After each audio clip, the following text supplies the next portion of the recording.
আসসালামু আলাইকুম বন্ধুরা, আপনারা সবাই কেমন আছেন? আমরা সবাই ভালো আছি। Welcome back to my channel. এখন বাজে প্রায় 12টা, একটু দেরি হয়ে গেছে।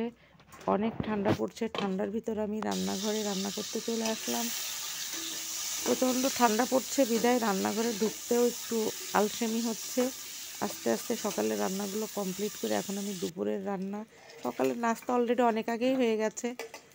একটু ধীর স্থিরভাবেই রান্নাঘরে ঢুকলাম। তো আজকে রান্না করব আমি ডিম এবং কিছু বেগুন ছিল ঘরে, লম্বা লম্বা বেগুন।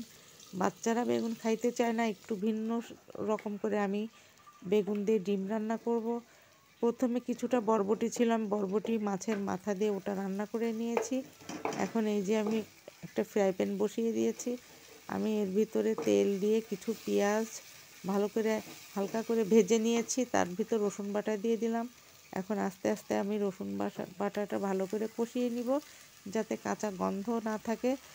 এবার আমার রসুনটা একটু কষানো হয়ে গেছে, একটু পানি দিয়ে দিলাম, যেহেতু এর ভিতরে আমি গুঁড়ো মশলা অ্যাড করব।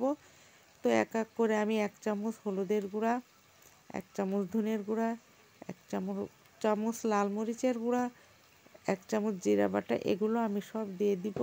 দিয়ে আমি ভালো করে মশলাটা আস্তে আস্তে কষিয়ে নিব। যেহেতু কাঁচা গন্ধটা না থাকে, আমি আস্তে আস্তে ভালো করে পানিটা পুরোটাই শুকিয়ে নিব কষিয়ে।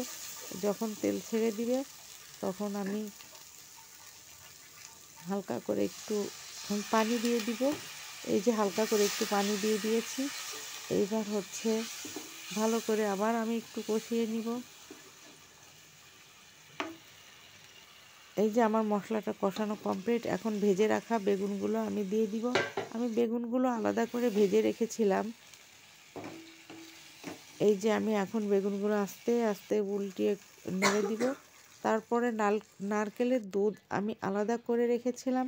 এখন এই ভালো করে কষানো হয়ে গেলে আমি এই নারকেলের দুধটা যে দিয়ে দিয়েছি। এবারে নারকেলের দুধ দিয়ে বেগুনটা হালকা শক্ত শক্ত আছে, একটু পরিমাণ মতো পানি দিয়ে দিলাম যেহেতু দুধটা কম ছিল।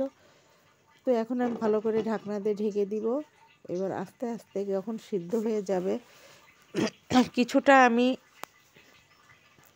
হালকা একটু চিনি দিয়ে দিব, যাতে যাতে এটা ঝাল ঝাল একটু হালকা মিষ্টি মিষ্টি হয়, বাচ্চারা খেতে পছন্দ করে।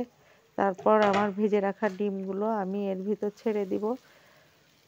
তো এইবার আমি একটু নেড়ে দিয়ে ভালো করে আমি এটা ডিমগুলো ডুবিয়ে দিয়েছি ভিতরে। এরপর আমি একটা ঢাকনা দিয়ে ঢেকে দিব।